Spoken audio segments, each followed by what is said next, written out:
کاری قاچاقیکردن بە بەرهەمەنەوتیەکان لەلایەن بەندە قاچاقچیەکانەوە حکوومەتی عێراقی هەراسان کردووە و وەزارەتی ناوخۆی عێراق هەڵمەتێکی بۆ ڕێگریکردن لە قاچاقی سوتەمەنی و کەرەستانەوتیەکان دەست پێ کردووە.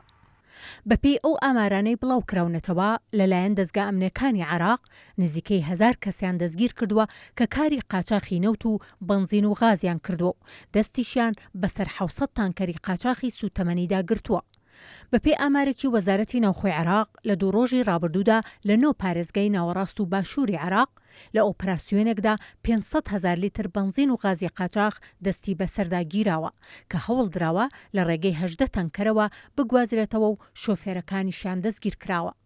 لیوە غانم الحوسێنی بەڕێوەبەری گشتی پۆلیسی وزا لە وەزارەتی ناوخۆی عێراق ئاشکرای کردووە لە ماوەی 3 مانگی ڕابردوودا زیاتر لە 35 وێزگەی سوتەمەنی داخراون کە بە نایاسایی کاریان کردووە و خاوەنەکانیان ڕەوانەی دادگا کراون.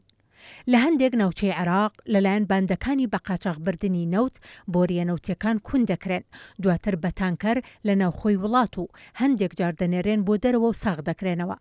هەر لەو بارەیەوە مانگی ڕابردوو مستەفا کازمی سەرۆکوەزیرانی عێراق هێزە ئەمنیەکانی ڕاستپارد بۆ ئەوەی بۆرێنەوتیەکانی عێراق بپارێزن.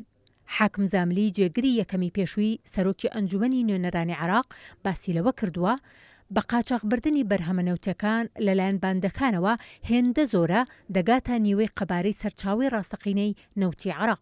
دۆسەی بە قاچاقبردنی سوتەمەنی بە تایبەت نەوت بۆ تا گرێکیۆرە و حکوومەتی عێراق توانای کۆنتڕۆڵکردنی نییە و بەرپرسانی عێراقیش خۆیان نیان شاردۆتەوە کە باندەکە هێندە گەورەن کە ڕوبەڕووبوونەوەیان ئاستەمە.